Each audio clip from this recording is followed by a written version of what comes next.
نشأ في عبادة الله الله بمملك يدق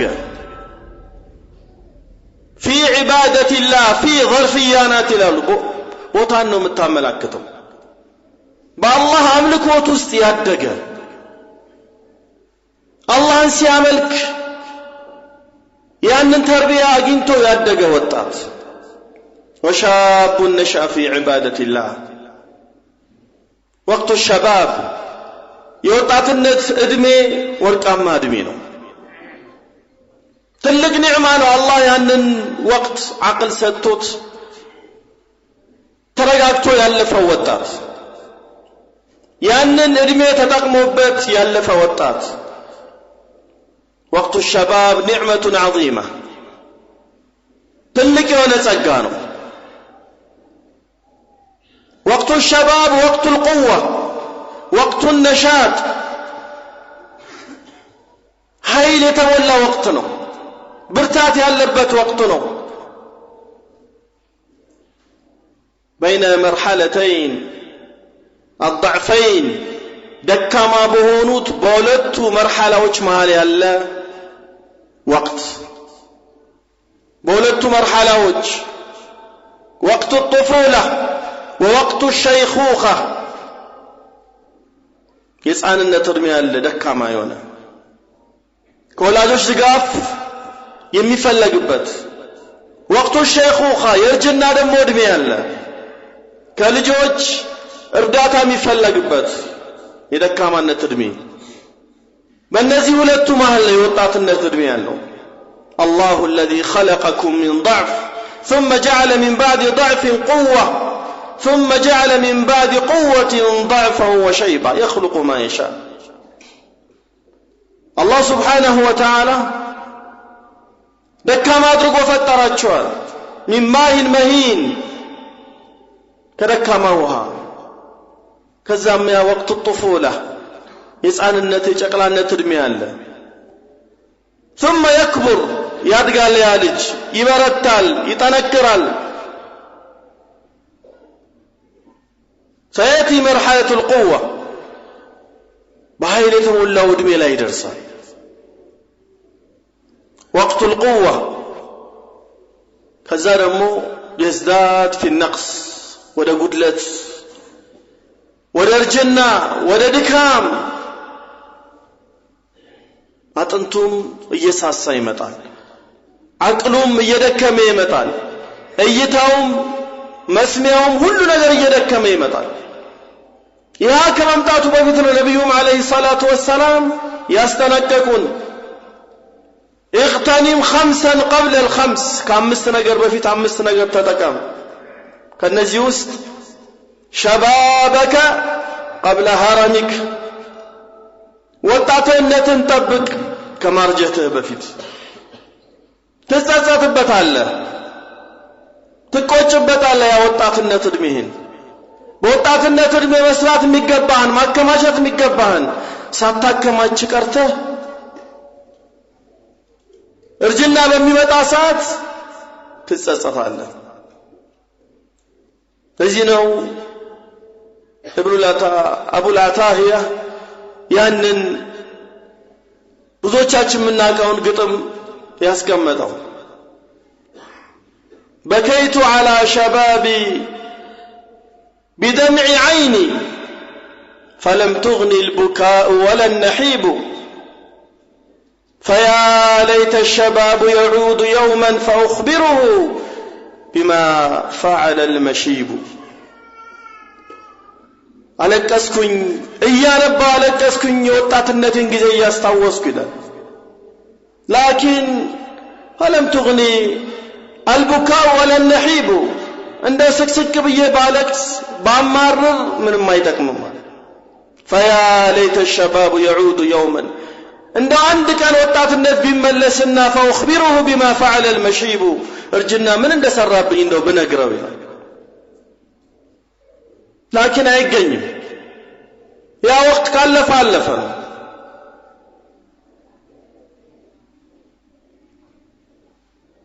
ትልቅ እድል ነው فهنيئا له لمن اغتنم شبابه ወጣትነቱን ለተጠቀመበት ሰው ይሄ ታላቅ እድል ነው። አላህ Subhanahu Wa Ta'ala የሚለግሰው ትልቅ የሆነ ጸጋ ነው። አላህ በቁርአን ላይ ብዙ ታሪኮችን ነግሮናል። ሐታ ነብያቶች አብዛኛዎቹ ሲላኩ ወጣቶች ነበሩ። በብርታት ወቅታቸው ላይ ነው። ነብዩ ኢብራሂም አለይሂ ሰላም ይሄ ነበር ሐሉ። እንደዛ አባቱን ሲገስጽ አባቱን ሲመክር ያ አበቲ إني قد جاءني من العلم ما لم يأتك فاتبعني أهدك صراطا سويا يا أبت لا تعبد الشيطان إن الشيطان كان للرحمن عصيا نصائح غالية يوجهها إلى أبيه وقومه في وقت شبابه وطاعتنا تدمينه እንደዚህ አይነት ውድ ምክሮችን ለአባቱ የሚለግሰው ተውሂድን እንዲይዝ የሚጨቀጭቀው ወጣት ነው። አላህ ህዝቦች ሁሉ ሲጠሩት በወጣትነት እንደሚጠሩት ነው የነገረን። فجعلهم جذاذا إلا كبيرا لهم لعلهم إليه يرجعون قالوا من فعل هذا بآلهتنا إنه لمن الظالمين قالوا سمعنا فتى يذكرهم يقال له إبراهيم ጣዖቶቻቸውን ሰባብሮ ድባቅ ከመታው በኋላ ተሰባሰቡ። ማን ነው ይህንን ትልቅ በደል የሰራብን በጣዖቶቻችን ላይ? ማን ነው እንደዚህ ያደረገ? በዳይ ሰው ነው። ከፊሎቹ ከመሃል ምን አሉ? قالوا سمعنا فتى يذكرهم አንድ ወጣት ሰምተናል ስለነሱ ሲያወሳ ስለነሱ ክፉ ሲናገር ኢብራሂም ይባላል አሉ። يقول ابن كثير فتى من أي شبابا ወጣት ነበር። በወጣትነቱ ነው እንዲህ ለዲኑ የሚንገበገበው የነበረው፣ ለተውሂድ እንደዛ ሲለፋ የነበረው። በወጣትነቱ ነው ያንን ስቃይ በለው ሳት ላይ ተወረወረው الله سبحانه وتعالى نسأل እስኪያወጣው ድረስ أف لكم ولما تعبدون من دون الله أفلا تعقلون ህዝቦች ሁሉ በተሰበሰቡበት أف لكم ለእናንተም ለሽርካችሁ ኦፍ እያለ ሲጠየፋቸው የነበረው በወጣትነቱ ነው። ይህ ታላቅ ኢማም ነው አላህ Subhanahu Wa Ta'ala ቁድዋ ያደረገው ኢማማን في التوحيد በወጣትነቱ እድሜው ነው። وهكذا ذكر الله سبحانه وتعالى عن أصحاب الكهف የነዚያ የዋሻ ባልተቤቶች በእነሱ ታሪክ አንድ ሱራ የተሰየመላቸው እነዛ ጀግኖች ወጣቶች ነበሩ። إنهم فتية آمنوا بربهم وزدناهم هدى ወጣቶች ነበሩ ይላል አላህ።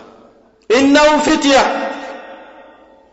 እነዚህ ወጣቶች ናቸው الذين فروا بدينهم بديناتهم ሸሹ ለዲናቸው ብለው እዛ ዋሻ ውስጥ የገቡ فأووا إلى الكهف ينشر لكم ربكم من رحمته ويهيئ لكم من أمركم مرفقا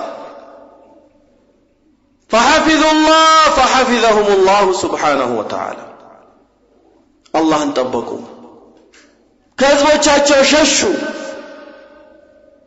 لما ساء عملهم سراچو باسكفا سات توحيدن بتقارنوا سات ከነዛ ዛሊም ከሆኑ መሪዎቻቸው ሸሽተው ወደ ዋሻው ገቡ። إنهم فتية آمنوا بربهم وزدناهم هدى زادهم الله سبحانه وتعالى هدى لما التزموا بطاعة ربهم ووحدوا الله بعبادتهم فالله سبحانه وتعالى حفظهم الله طبقاቸው حتى በዋሻ ውስጥ እንኳን ተኝተው ምንም አይነት አደጋ እንዳይደርስባቸው 300 سنين 300 ዓመታቶች آية من آيات الله هؤلاء فتية شباب ወጣቶች ነበሩ ወጣትነታቸው ወደ መጥፎ እንዲዘነበሉ አላደረጋቸው ወጣትነታቸው አልሸወዳቸው بل سخروه لطاعة ربهم ወጣትነታቸውን ጌታቸውን ለማምለክ ለሱ ብቻ አጸዱት ለሱ ብቻ አደረጉት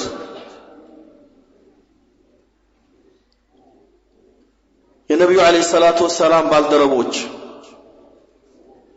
ወጣቶች ነበሩ መጀመሪያ ነብዩ አለይሂ ሰላቱ ወሰላም ዳዕዋ ሲያደርጉ ወደርሳቸው ፈጥኖ ሲመጡ የነበሩት ወጣቶች ነበሩ ነብዩ አለይሂ ሰላቱ ወሰላም ከሞቱም በኋላ የሳቸው ምትክ የነበሩት እና አቡበከር ሲዲቅ ዑመር ኢብኑ ኸጣብ ዑስማን ኢብኑ አፋን አሊ ኢብኑ አቢ ጣሊብ ወጣቶች ነበሩ በአንጻራዊ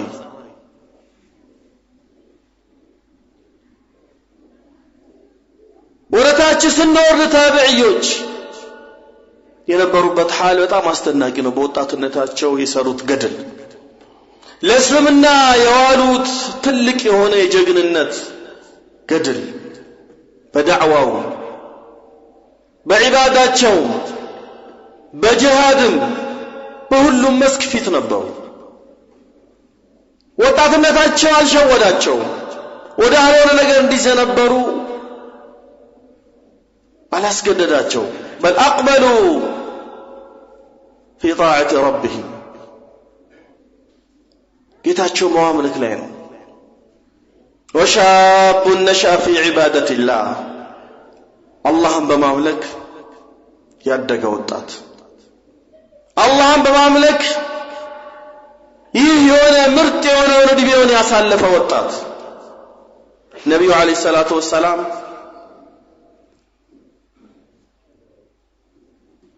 اغتنم 5 قبل الخمس ሲሉ አምስት ነገራቶች ሳይመጡ አምስቱን ጠብቁ ሲሉ እነዛ ልንጠብቃቸው አደራ ያሉ ነገራቶች እኮ በጣም ውድ መሆናቸውን የሚያመለክተው ውድ ከመሆናቸው ጋር ደግሞ ቆሞ አይጠብቁንም ይቀየራሉ شبابك قبل هرمك እዚህ ጋር ተርጊብ ወይም ማነሳሻ ነው በሌላ ቦታ ላይ ደግሞ ተሕዚርም መጥቷል ማስጠንቀቂያ لا تزول قدم عبد حتى يسأل عن 4 يا الله سبحانه وتعالى ባሮች እግሮች አይንቀሳቀሱም ስለ 4 ነገር ሳይጠየቁ وعن عمره فيما أفناه وعن شبابه فيما أبلاه እድሜውን በምን እንደጨረሰው ይጠየቃል እንደ ጥቅል በቂ ነበር ግን ይሄ ምክንያቱም ሸባብ ወጣትነቱም ከእድሜ ክልል አንዱ ስለሆነ ነገር ግን ጉዳዩ ኒዕማው ለየት ያለ ስለሆነ እድሜ ከሚባለው ክፍል ከመግባቱ ጋር ነብዩ አለይሂ ሰላቱ ወሰላም ለብቻውም ጠቀሱት وعن شبابه فيما أبلاه ወጣትነቱም በምን እንደጨረሰው በምን እንዳሳለፈው ይጠየቃል ይህ ማስጠንቀቂያ ነው የቀደሙ ተርጊብ ነው ማነሳሻ ነው እርጅና ሳይመጣ በፊት ተጠቀምበት ነው ወጣትነትህን የሁለተኛው ግን ማስጠንቀቂያ ነው ትጠየቅበታለህ አይቀርልህም በምን አሳለፍከው ወጣትነትህን ትልቅ ሽልማት ከመኖሩ ጋር ለምንድን ነው እንደዚህ ትኩረት የተሰጠው እንደ አጽንኦት ተሰጥቶት በዚህ መልኩ ምክርም ማስጠንቀቂያም የመጣው ለምንድን ነው ለየት ያለ እድሜ ስለሆነ ለየት ያለ ሚስጥር ስላለው ነው ሁላችንም የስሜቱ አለኛ ጋር ባለን የወጣትነት እድሜ ላይ በአእምሮአችንም በጉልበታችንም በብዙ ጉዳይ ጥንካሬ አለ ብርታት አለ ያ ወቅት ነው ለአላህ Subhanahu Wa Ta'ala ልንሰጠው የሚገባው ለተፈጠርንበት ዓላማ ልናውለው የሚገባው በእነዛ በወጣትነት እድሜ ላይ ያሉ ጀግኖች ናቸው ከነብዩ አለይሂ ሰላቱ ወሰለም ዙሪያ የነበሩት سعد بن أبي وقاص ስለ ወንድሙ ይናገራል በአንድ ሪዋያ ላይ ዑወይሚር ابن أبي وقاص የሚባል ወንድም ነበረው የበድር ዘመቻ ላይ ይደበቃል አለ ከኋላ ማለክ ያ اخي ያለው ምን ሆነህ ነው ሲለው አይ ነብዩ አለይሂ ሰላቱ ወሰለም አሁን ካዩኝ አለ اذا رآني النبي عليه الصلاه والسلام يستصغرني ويردني እዛነህ ብለው ይመልሱኛል ከዚህ ዘመቻ واني اريد ان استشهد في سبيل الله እኔ ግን በአላህ መንገድ ሻሃዳ እንፈልጋለሁ አለ ነብዩ አለይሂ ሰላቱ ወሰለም ትንሽ ነው ይመልሱኛል ለዚህ ነው የምደበቀው አለ ያለው ማልቀርለት ነብዩ አለይሂ ሰላቱ ወሰለም ሲፈልጉ አገኙት መለሱት فبكى አለቀሰ በጣም ልቀሻው ሲያዩት ነብዩ አለይሂ ሰላቱ ወሰለም ተውት ፍቃዱን ሞሉለት ፍላጎቱን አሳኩለት ገባ ማዕረካው ላይ فقتل لا اله الا الله ይህ ወጣት سعد بن أبي وقاص ወንድሙ እንደሚናገረው كان عمره 16 ዓመቱ ነበር عرف قدر الشهاده الشهاده درجه አውቆት ነው ተረድቶት ነው ዝም ብሎ ልጅነት አይደለም አእምሮ በልጅነቱ ይበሰለ ነበር ነብዩን አለይሂ ሰላቱ ወሰለም በእውነት ነበር የተከተለው كان يتخوف أن يرده النبي صلى الله عليه وسلم من الغزوة እንዳይመልሱት እየሰጋ ማለት ነው هذه هي العبادة في وقت الشباب ትልቅ عبادة በወጣትነት እድሜ የፈጸመው ገድል ሌሎችም ሰሃቦች ታሪካቸው ሲታይ كما جاء في الصحيحين عبد الرحمن بن عوف የኡሁድ ዘመቻ يعني የበድር ዘመቻ በዚሁ ዘመቻ ላይ عبد الرحمن بن عوف ከግራና ከቀኝ ሁለት ወጣቶች አሉ ይላል معاذ بن جموح ومعاذ بن عفراء ይጠይቁታል የብን ዓም ያ ዓም ይሉታል አረቦች የለመዱት ቃል ነው አጎታዬ ይሉታል هل تعرف ابا جهل ابو جهل ታውቀዋለህ እንዴ صف ላይ ናቸው ማዕረካው ሊጀመር ነው አቡ ጀህልን ታውቀዋለህ ምንድነው ሐጃችሁ ከሱ ምን ፈለጋችሁ ይላቸዋል እሱም ተገርሞ እኛ ነብዩን አለይሂ ሰላቱ ወሰለም ይሰድባ የሚባል ነገር ሰምተናል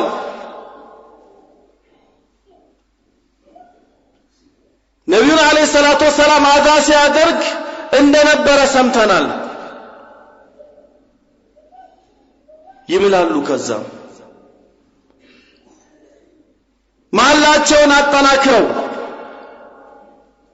ይሄ ሰው ካገኘ ነው ከኛ ፈጣኑ እስኪሞት ድረስ አንላቀቀውም ይሉታል ሂማ ያላቸው ወኔ دفاع عن نبيهم عليه الصلاة والسلام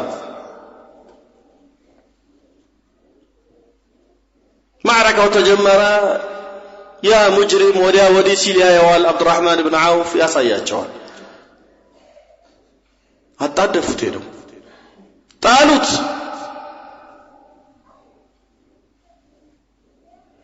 ያላቸው ሂማ ለአላህ Subhanahu Wa Ta'ala የሰጡት ዋጋ ለህይወታቸው የሰጡት ዋጋ ቦታ አልሰጡትም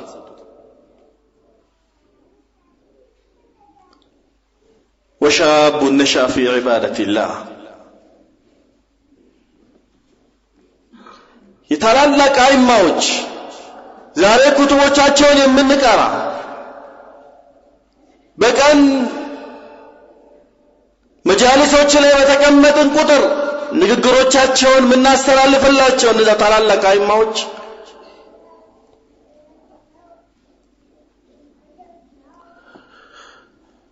ይሄ ወርቃማ ውጤት ነው።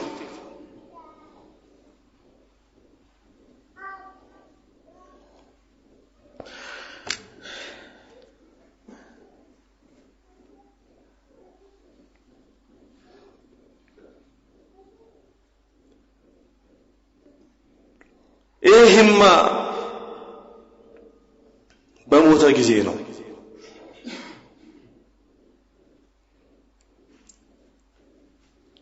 ነብዩ አለይሂ ሰላቱ ወሰላም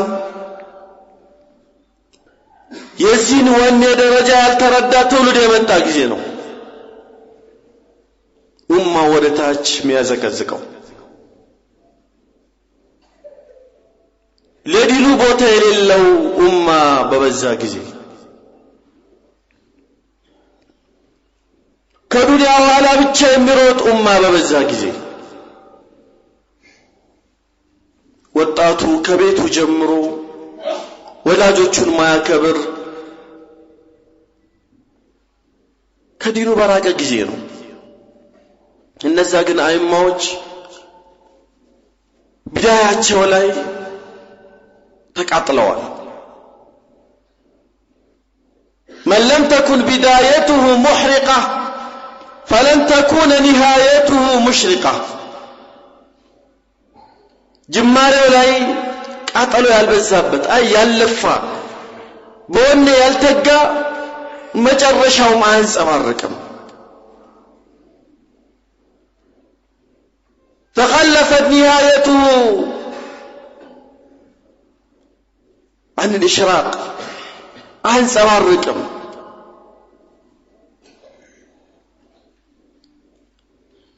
ያለ ምክንያት አይደለም ነብዩ አለይሂ ሰላቱ ወሰላም ይህንን ወቅት ይህንን መርሐላ ደጋግሞ የሚናገሩት። አብዛኛው የነብዩ አለይሂ ሰላቱ ወሰላም ባልደረቦች በዕልም ላይ ያደረጉት ትግል እና አቡ ሁረይራን ወጣትነት እድሜያቸው ላይ ነው። ዛሬ ኡማው የት ነው ያለው? ለዕልም የሚሰጠው ቦታ ምን ያህል ነው? መስጊድ ውስጥ ቁጭ ብሎ ሰብር ለማድረግ ምን ያህል ነው ያለው ወኔ? ከመስጊድ ውጭ ባሉ ጉዳዮች ላይ ደግሞ የሚሰጠው ጊዜና የሚሰጠው ጉልበት ምን ያህል ነው? ይሄ ነው ልዩነቱ። ይሄ ነው የፈጠረው ክፍተት በኡመት الاسلاميه።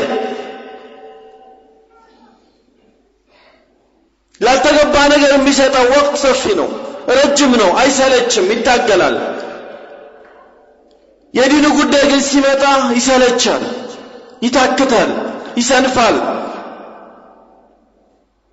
هذه الفارقة ይሄ ትልቁ ልዩነት።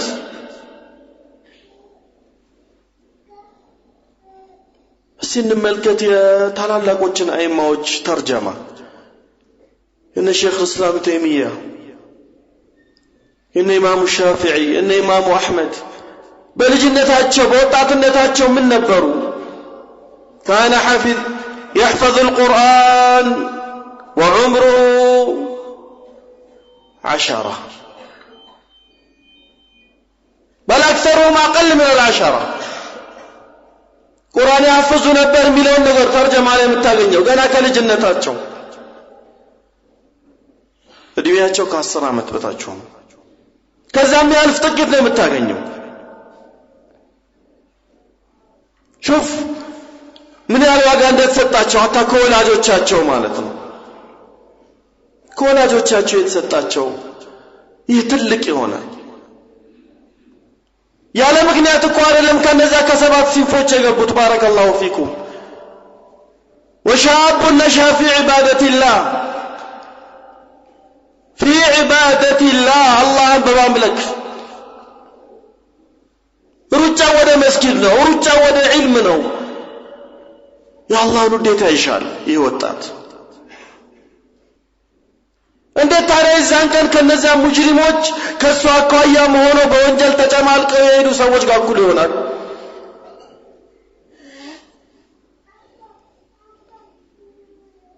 በጭራሽ እኩል አይሆኑም። ላይስተውን እኩል ሊሆኑ አይችሉም። ሚዛ ትልቅ ልዩነት ነው ያለው የዛን ቀን። እነዛ በላባቸው ተጠምቀው ሲሰቃዩ ሲቃጠሉ፣ እነዚህ ሰላም ናቸው። ምክንያቱም ዛሬ እዚህ ሰርተዋል ስራ፣ በወጣትነቱ ዋጋ ከፍለዋል። አላህ Subhanahu Wa Ta'ala ይወፈቀው። ከነዚህ ስር ደግሞ ትልቁ የወላጆች ዋጋ ነው። ወላጆች ለልጆቻቸው የሚሰጡት ትኩረት ነው። ወላጆች ለወላጆቻቸው የሚያደርጉት ልፋት ነው ትልቁ ሰበብ ይላሉ።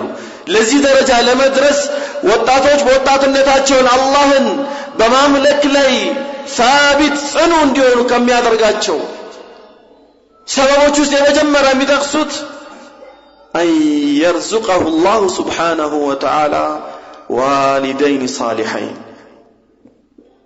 ደጋግ የሆኑ እናትና አባትን አላህ ሲሰጠው ነው። الذين يهتمان به اهتمام ያደርጉበት ሳይወለድ ጀምሮ በዱዓ ከተወለደም በኋላ ተርቢያ በመስጠት ተርቢያው የሚጀምረው የሚሉት ከተወለደ በኋላ ነው፣ ሳይወለድ ጀምሮ حتى عند الجماع الله سبحانه وتعالى እንዲጠብቀው ከሸይጣን ተንኮል እንዲጠብቀው ዱዓ አድርገው ነው የሚጀምሩት። ከተወለደም በኋላ የሚገባውን ሐቅ ይሰጣሉ፣ ይለፋሉ፣ ለፍተው ያሳድጋሉ። እነዚህ ወላጆች በልጃቸው ዱዓ ብቻ አይደለም አላህ Subhanahu Wa Ta'ala يوم القيامة ያከብራቸዋል፣ ያተልቃቸዋል።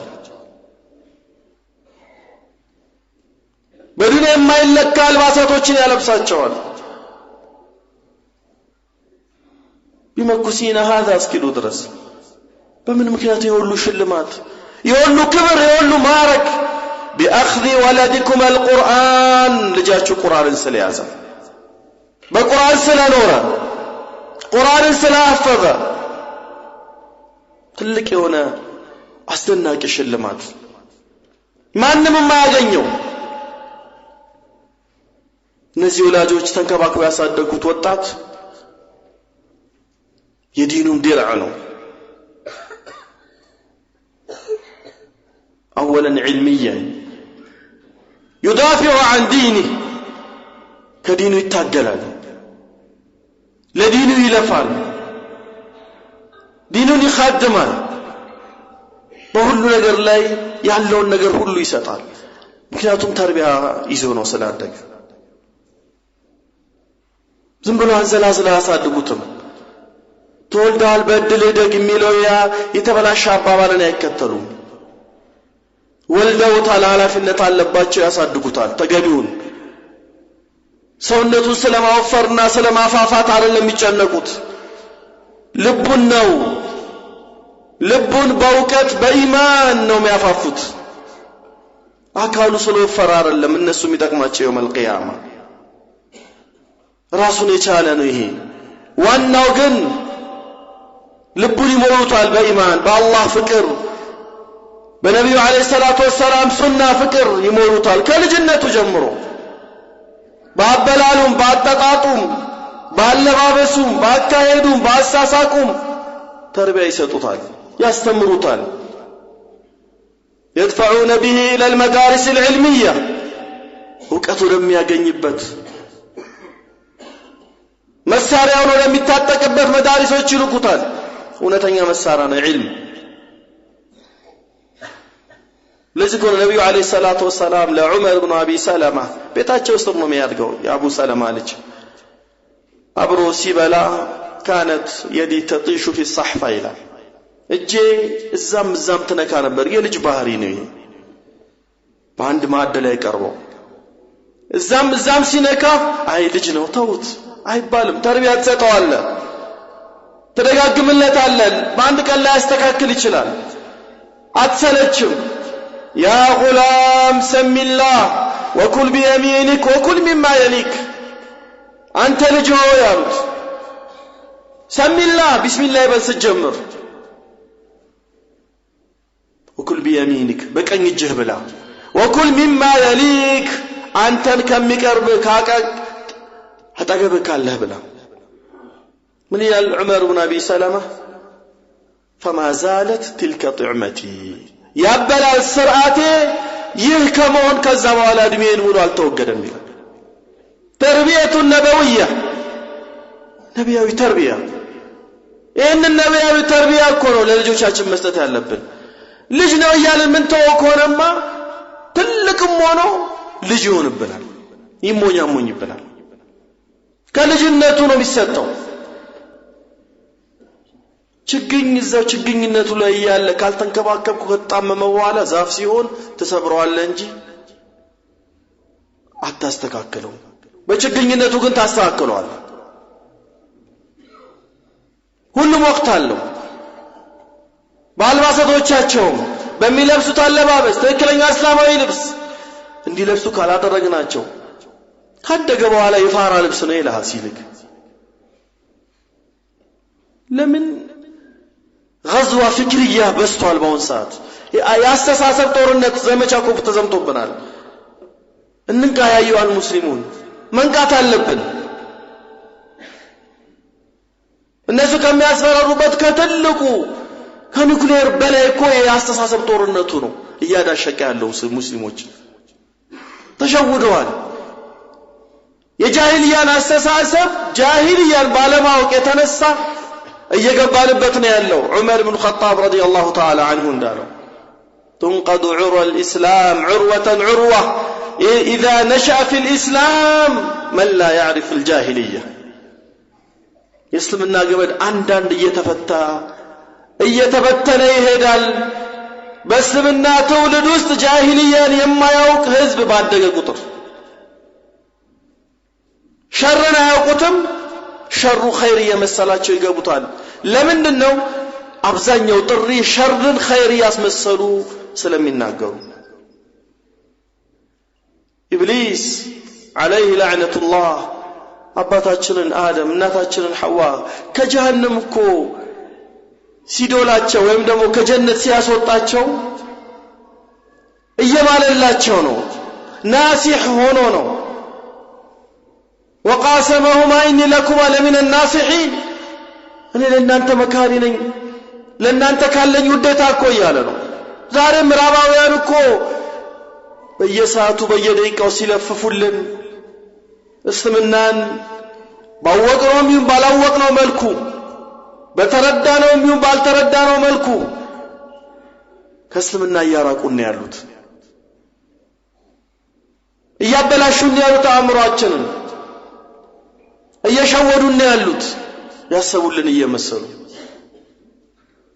ያንን በደንብ የሚያውቅ ወጣት ካልተፈጠረ በአንድ በኩል የሚቃወም ይመስላል፣ በአንድ በኩል ግን በእነሱ አስተሳሰብ ተመቷል። የእነሱን አስተሳሰብ ይዞ ነው የሚሄደው። ወጣቶች መንቃት አለባቸው። ወጣቶች መማር አለባቸው። ነብዩ አለይሂ ሰላቱ ወሰላም ለልጆች እንኳን እኮ ነው አቂዳ ለኢብኑ አባስ ረዲየላሁ ተዓላ ዐንሁ يا غلام إني أعلمك كلمات احفظ الله يحفظك كما رواه الترمذي رحمه الله. أنت لجوي أن يتوسنوا قالاتوች ላስተምር الله أنت تبابك الله أنت تبك يحفظك الله يطبقها. احفظ أوامر الله يا الله أنت تستبك. الله ሲባል የሚደነግጥ ልጅ ማን ነው? መደንገጥ እኮ አለበት ልጅ። اتق الله ሲባል ከልጅነቱ ጀምሮ ከተነገረው ልቡ ላይ ሰርጻል ይገባል። አንድ ነገር ሲጠይቅ ከውጭ አይቶ ሊሆን ይችላል፣ ከውጭ ሰምቶ ሊሆን ይችላል። حرام ከሆነ ልጅ ይጨነቃል አትበል፣ ልጅ አእምሮ ይነካል አትበል። ዲኑን አታበላሽበት حرام ከሆነ ንገረው አላህን ፍራ ይሄ አላህ ያልፈቀደው ነገር ነው ከውጭ የመጣበትን ጫና አንተ በዲን ጫና አስተካክለው አትቀበለው ብዙ ወላጆች እየጠፉ ያሉት በዚህ ነው በልጆቻቸው ምክንያት ከሌሎች ልጆች አለየውም ከጎረቤት አለየውም ከእንትን አለየውም ልባቸው እየተበላሸ ነው ወደ አልሆነ ነገር እየተሳቡ ነው ሀታ ቤቶቻችን ውስጥ በመነሰጣቸው ጀዋል ማለት ነው አንዱ ይመጣና አምይ ሲገባባ ማይባል በተራሰው አእምሮአችን ይነካል ለምን ተከለከለዋል ጌም ይሄኮ አእምሮአቸውን ፈጣን ያደርገዋል ይላል ትላለህ ግን አልገባህም አንተ አልተረዳህም ይሄ አስተሳሰብ የመጣው ከነሱ ከምዕራባውያን ነው ትመጣና ሞባይልህን በጌም ሞልተህ ትሰጠዋለህ ደንዝዞ ይቀርልሃል ልጅ ገባ ወጣ አንተን ሲያይ ገና ከስራ ስትመጣ ኪስህ ነው የሚገባው ጀዋሉን ነው የሚፈልገው አንተን አይፈልግም ስልክህን ነው የሚፈልገው ተበክሏል ጭንቅላቱ ምታውለውም ከእንደሱ አይነት ሰው ጋር ነው ወዳርፍ الاختلاط ይገባል ይሄን ነው የሚሰማው ቁርአን ሐዲስ ከቤታቸው ተምሮ ሊነግሩ ለልጅ ሊመክሩ ልትፈልጋለህ እንዴ የሚያመጡለት አምሳያዎች ያዩትን ነው ቤት ላይ አንተ ያ ቴሌፋዝ ባይኖር እነሱ ያዩትን መጥተው ይነግሩታል ይሳባል ወደዛ ቀስ በቀስ ተርቢያውን ታበላሽዋል ታወድመዋል ከዛ በኋላ ላዘው ብለክ እንቢተኛ ብትሆን በነፍስህ ዘን በራስህ ዘን በሱ እንዳታዘን አንተ እንደ ተርቢያውን የከለከልከው ሐዝም አልነበረህም ቆራጥነት አልነበረህም በዛ ሰዓት አምልጦሃል ማለት ነው ብዙ ልጆች የጠፉት በዚህ ነው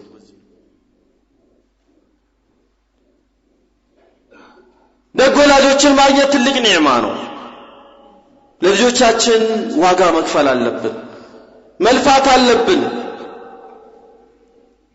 ጠንካራ መሆን አለብን ኢብኑ ተይሚያ እናቱ እንዴት ነው ያሳደገችው ኢብኑ ተይሚያ ሲባል እንሰማለን በየትኛው መስአላ የሱ ፈትዋ የሱ ተሕቂቅ አናጣም قال شيخ الإسلام ابن تيمية እናቱ እንዴት አድርጋ ነው ያሳደገችው ተገልጾ ማያልቅ እኮ ተርቢያ ነው የሰጠችው ልፍስፍስ አልሆነችም በልጇ ጉዳይ ላይ ጠንካራ ነው የሆነችው እናት የጠነከረች ጊዜ ከአባትም ትሻላለች ምክንያቱም አብዛኛው ልጅ ከሷ ጋር ስለሚውል መድረሰቱል ኡላ ትልቋ የመጀመሪያዋ ዋነኛዋ መድረሳ ተብላ ይህ ትልቅ ማዕረግ እኮ የተሰጣት ያለ ምክንያት አይደለም ተጽኖ ስላላት ነው ላኪን እናቱ የተበላሸችበት እናት አላህ ይዘንለት አላህ ደግሞ ካላዘነለት በአብዛኛው ከሳሪ ነው የሚሆነው አላህ ወፍቆት መመለሻ ካላገኘ ማለት ነው ለምን ታሳስተዋለች መንገድ ታስተዋለች ابن تيمية رحمه الله እናቱ በጣም ተለፋለት ነበር hatta ከጊዜያቶች በኋላ ሚስር ሄዶ ነበር ይባላል ስለዚህ ሀገሮችን ያቋርጣል ለዒልም ለዳዕዋ ሚስር በሄደበት ደብዳቤ ላከላት ያ ደብዳቤ عذر ነው የሚያቀርበው ابن تيمية رحمه الله ለናቱ ከሷ በመራቁ ካነው ሐቋን ባለመወጣቱ ከሷ ርቆ ማለት ነው ኢዕቲዳር ነው የሚያቀርብላት በዳዕዋ ምክንያት ተጠምዶ እንደሆነ በዕልም ጉዳይ ተጠምዶ እንደሆነ ያንን በሚነግራት ሰዓት استمعوا ساقروا عليكم ما ردت عليه መልስ ሰጠችው ደብዳቤ ላከችለት فقالت ولد الحبيب الرضي أحمد بن تيمية لجوي يعني ود تلوالج وعليك السلام ورحمة الله وبركاته فإنه والله لمثل هذا ربيتك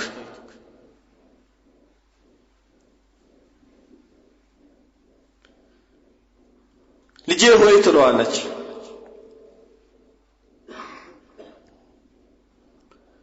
ለዚህ እኮ ነው እኔ ተርቢያ የሰጠውክ ለዚህ ዓላማ ነው ولخدمة الإسلام والمسلمين نذرتك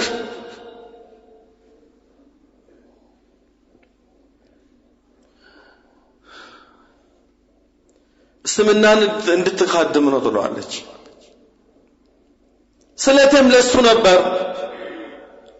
وعلى شرائع الدين علمتك ትክክለኛው ሸሪዓ ያስተማርኩም ለዛ ነው ولا تظنن يا ولدي أن قربك مني أحب إلي من قربك لدينك وخدمتك الإسلام والمسلمين في شتى الأمصار لجهوي ودني مقربك كدينه مراقك أني زندي تودد أن يمسله ترانج كدينه رك ودني بتقرب لاني الفلقو كان يركه لدينه مسلموችን ለመኻደም በየሀገሩ ብትዞር ግን ይሄ ነው ምኞቴ يا ولدي إن غاية رضاي عليك لا يكون إلا بقدر ما تقدمه لدينك وللمسلمين يعني تلقوا وديتا دكا يدرسوا وديتا لانتا يملكوا لسمنا بمتابركتوا አበርክቶነው ለሙስሊሞች በመተለፋው ልፋት ላይ ነው وإني يا ولدي لن أسألك غدا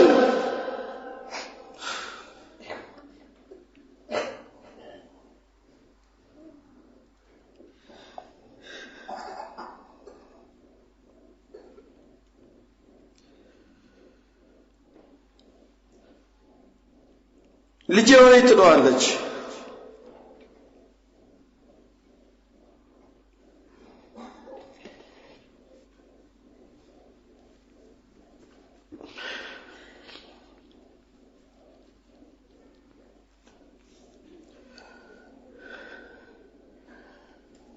يا ولدي لن أسألك غدا أمام الله عن بعدك عني لأني أعلم أين وفيما أنت كني نجا الله في تعلطيكهم كني بمراكه مكنياتهم بملين دالك يتن دالك حق الله ولكن يا أحمد سأسألك أمام الله وأحاسبك إن قصرت في خدمة دين الله وخدمة اتباعه من إخوانك المسلمين يا أحمد لجهوي نقرقن الله فيت اتساسبها الله الله فيت تطيقها الله دين بمخادم لي حق ودلك ወንድሞችህ የዲን ኻዳሚዎች በሚሰሩት ስራ ወደ ኋላ የቀረሳት የዛን ሰዓት አላህ ፊት ጠይቀሃል ነው رضي الله عنك الله يوددلك وأنار بالخير دربك መንገድህን አላህ ብርሃናማ ያድርግልክ وسدد خطاك እርምጃህን ያስተካክልልህ وجمعني الله وإياك እኔንም አንተንም አላህ ይሰብስበን تحت ظل عرش الرحمن يوم لا ظل إلا ظله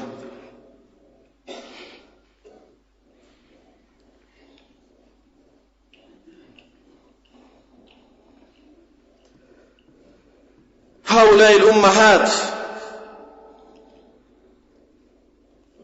ربينا العظماء እነዚህ እናቶች ናቸው ጀግኖችን ያፈሩት ታላላቆችን ያበቁት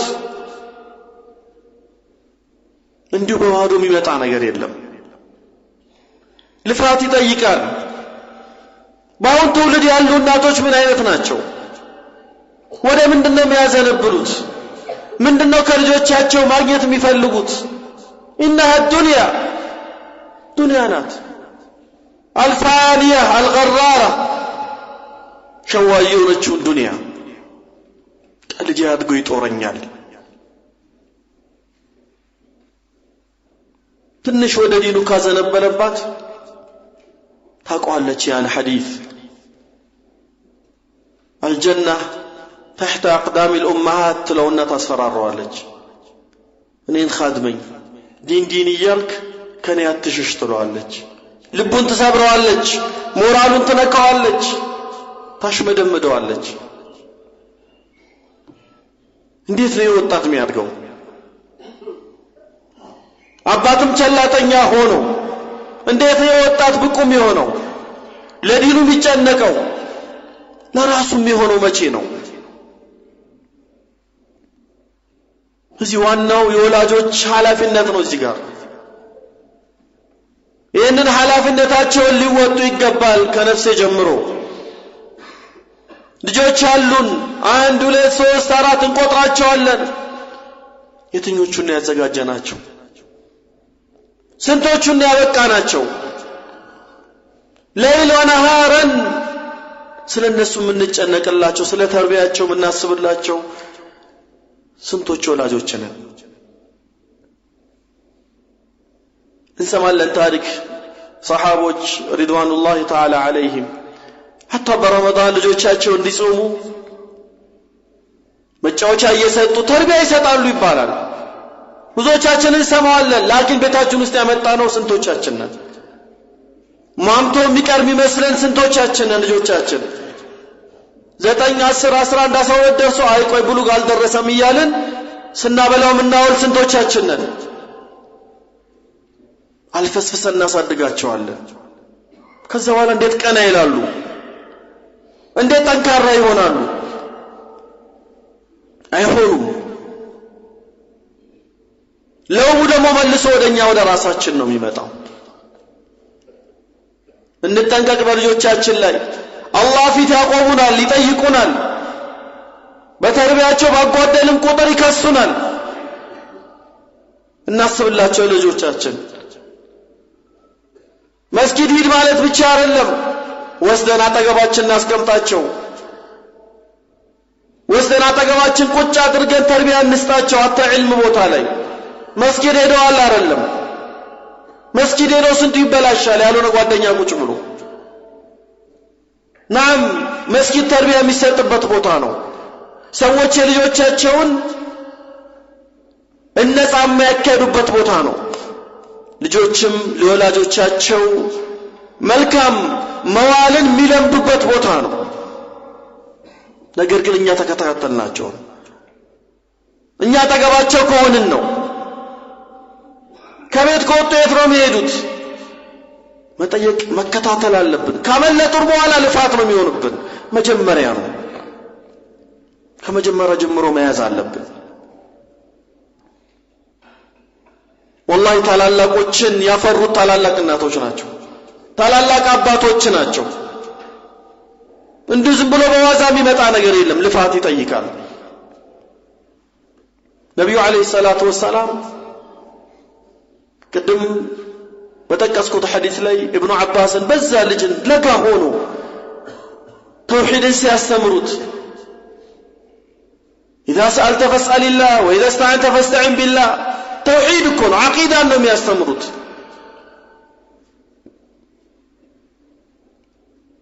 በእንደዚህ አይነት ትኩረት የሚያደርግ ወላጅ ወቀሳ ይበዛበታል ግልጽ ነው ጎረቤትም ዘመድም ወንድምም እናትም አያቱ ሁሉም ይመጣል አራት አጨናንቀው አረ ቀለል አርግለት ያድጋል ይደርሳል መስማት የለብህም ያንተ ተርቢያ ያንተ ነው ስለ ልጅ አንተ ነው የምትጠየቀው ብዙ ሰዎች ይሸወዳሉ የሚስቴ ቤተሰቦች መጥተው አስገደዱኝ እختلاط አስገባው ሚስቴ አስገደደችኝ ከለ አስገደደ ያኺ አንተ ተጠየቃለህ አማም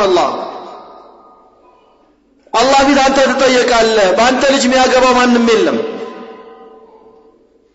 ትጠየቃለህ ነው መልሱን ተዘጋጅበት በሚመጣው ችግር ትጠየቃለህ ለጓደኞችህ በዚህ ጉዳይ ጫን ብለው ለሚጠይቁ የምትሰጠው መልስ ነው አላህ ፊት ግን እውነተኛው መልስ አዘጋጀው የሰዎችን ወቀሳ የምታመጣው መልስ ነው። ከአላህ ቅጣትና ወቀሳ የሚያድንህን ዛሬ ነው መዘጋጀት። ተርቢያውን ካበላሸው በኋላ አታገኘውም ልጅህን፣ አታገኛትም ልጅሽን። ሴቶችም እንደዚህ ነው። ማሻአላህ መንገድ ላይ እኮ ትመለከታለህ ሙተሐጅብ የተስተካከለች የሆነች እናት ልጇን ግን አሯቅታ ይዛ ትሄዳለች። ቢሁጃ انها صغيره ትንሽ ናት በሚል ሱሪ አልብሳት ትሄዳለች ካጠገቧ። በልጅነቷ ካልሰጠቻት እንዴት ነው ትልቅ ሆና እንደ እናቷ ልትለብስ የምትችለው? ወይስ እናቷ ለማስመሰል ነው የምትለብሰው? ተጨንቃ ነው የምትለብሰው? ተገዳ ነው የምትለብሰው? ለልጇ ያን ተርቢያ ለመስጠት ምን ከለከላት?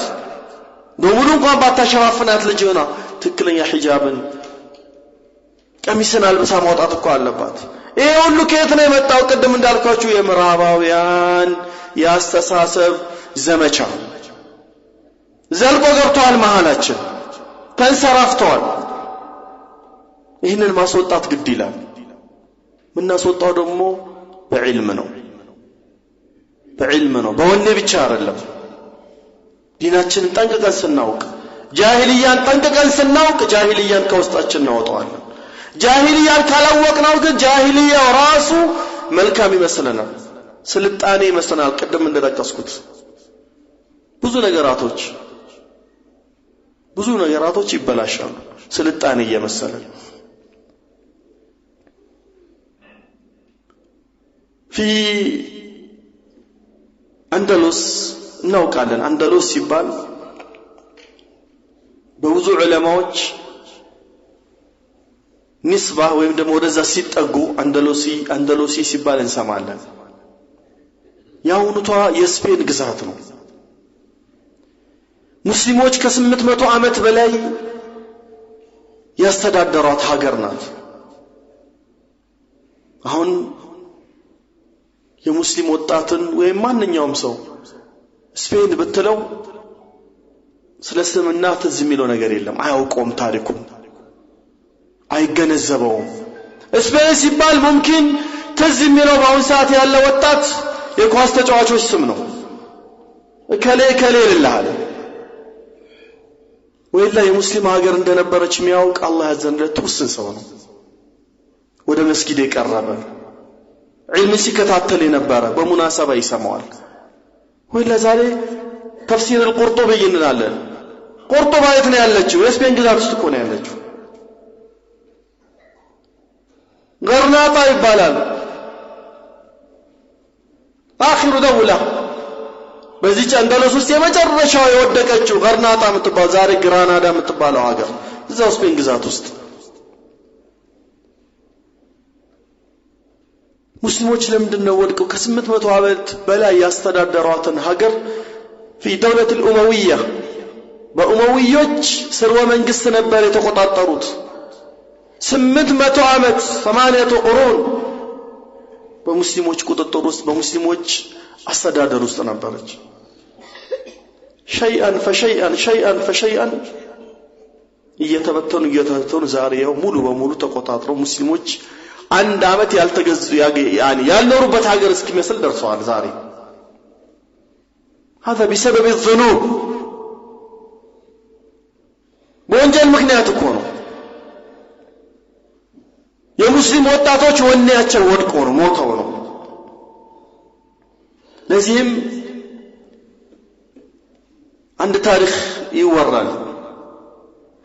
ብዙ የታሪክ ዘጋቢዎች ያወሱታል። يروى بلو بصيغة التمريض بياوسطن ከመውደቁ በፊት ይህ ሀገር በጣም ጠንካራ ሀገር የዕልም ሀገር ነው። እነ ኢብኑ ሐዝም እነ ኢማሙ አልቁርጡቢ ትልልቅ በተለይ ገጣሚዎቹ እዛ ነው ያሉት። አቡል በቃ አረንዲ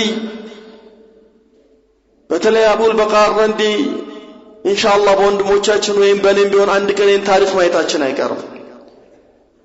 ምክንያቱም ትምህርት ነው ለነገ ውድቀታችን መጠንቀቂያም ሊሆን ይችላል። በዚህ የመጨረሻው አህድ የመጨረሻው ሀገር ገርናጣ ስትቀር በጣም አዝኖ የጻፈው ግጥም ነው። لكل شيء إذا ما تم نقصان فلا يغر بطيب العيش إنسان ብሎ ይጀምራል። ያኒ የወደቀ ሀገሮች እየተበተኑ አንድ ባንድ እየተወረሩ ሙስሊሞች እየተሰደዱ በሚመጡ ሰዓት ሁሉ ነገር እኮ እየቀነሰ ሲመጣ ህይወት ራሱ ያስጠላል ይላል። እየተበላሸ መጣ። ያ ጥንካሬ ያ የዲን ወዳድነት መጀመሪያ ፍክራን ይለቀቁባቸው። በቃ ወደ ዘፈን ወደ ኸምሩ ወደ ምን ተዘነበሉ። ወጣቱ ሞተ። መጀመሪያ አካባቢ ላይ በጥንካሬያቸው ጊዜ ጃሱሶችን ይልኩ ነበር። ኩፋሮች ሰላዮችን ይልኩ ነበር በመሃላቸው። ነከሚ ዘገበው ታሪክ ውስጥ የሰለቢዮች ያኔ የሰለቢዮች ጃሱስ ይልካል። ሰላይ ማለት ገብቶ ሀገሩ ነው የሚያየው። ዝም ብሎ ምንድነው ሐሉ እንዴት ነው እና ሁለት ወጣቶችን ያገኛል ይባላል። እነዛ ወጣቶች አንደኛው ያለቅሳል፣ አንደኛው ያባብለዋል። ያም ያለቅሰው በጣም አለቃቀሱ የእልህና የቁጭት ነበር። ያ ደግሞ ያባብለዋል አይዞህ እያለ ምንድነው ጓደኛ ለምንድነው የሚያለቅሰው ይለዋል። አይ ሁሌ ኢላማ ቀስትን ይወረውራል አለ። ከ10 ምት አንዱንም አይስትም አለ። ዛሬ 9ን አግኝቶ አንዱን ስለሳተ በዛ ቁጭት ነው አለ። አሃ አለ ያቃል። ወዳው ሄደና ወረዛ የሰለላውን ውጤት ነገራቸው። አሁን አትችሏቸው ምንም ገዝው የሚባል ነገር የለም አለ። ወጣቱ እንዲህ ከሆነ ሀገሩ ምን ሊሆን ነው? ወጣቱ ኃይል ጠንካራ የሆነ ጊዜ ነው። ሰላያቸውን ከመላኩ ለከመከታተል ወደ ኋላ አይሉ። በሌላ ጊዜ ሂማ በሞተ ጊዜ በወደቀ ጊዜ ግን በሌላ ጊዜ መጣው ጃሱስ የዚህ አክስ ነው ያገኘው። እንዲህ ወጣቶች ያለቅስ አግኝቶት አንዱን የሚያባብለውን ሲጠይቀው ምን ሆኖ ነው ለምንድነው እንደዚህ የሚያለቅሰው ሲለው አራ አንድ የሚወዳት ሴት ስላቆረፈችው ሌላ ልታገባ ስለሆነ ቅር ብሎት በጣም ተሰምቶት ነው አለ። خلاص الان ضاعت الهمة همة የለችም ወርዳለች። الان اغزوهم አሁን ዝመቱባቸዋል።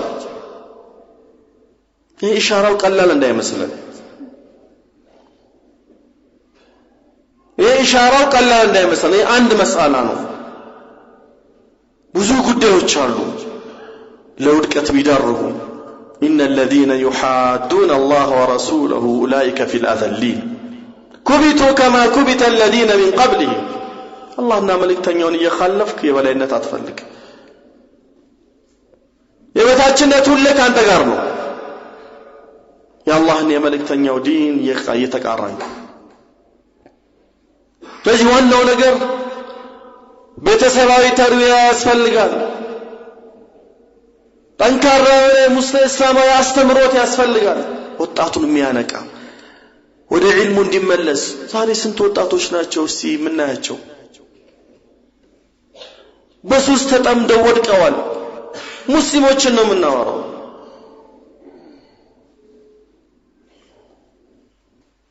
ከመጥፎ ጓደኞች ነው ውሏቸው።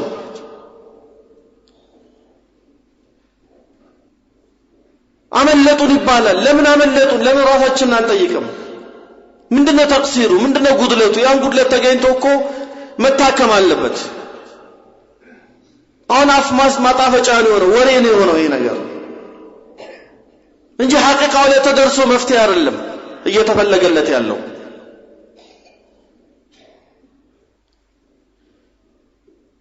በኳስማ የሚታየው ታምር አይደለም። እንደው እናትና አባቱ ሞተው እንኳን እንዲህ ያለቅሳል ብለህ ማትገምተው ወጣት ነው እከሌ ተሸነፈ ብሎ የሚያለቅሰው። አለ ጨጓራ የተቃጠለ እያለ ደምን በሚያለቅሰው እከሌ ተሸነፈ ብሎ። ለዲኑ ያለው ሂማ ምን ሊሆን ነው? ለኳሱ ይሄን ያህል ቦታ ሰጥቶ እንባውን የሚያፈስለት ከፍሎ እኮ ነው። እዛ የሚራገጠው ያ ይሁዲ ወይ ነስራኒ ወይ ሙስሊም ቢሆን ፋሲቁ እዛ ሄዶ ሲራገጥ የምታየው እኮ ቢዝነሱ ነው። አንድ እርምጃ አይራመድም፣ አንድ ኳስ አይመታም። እያንዳንዷ ብር ናት፣ ገንዘብ ነው።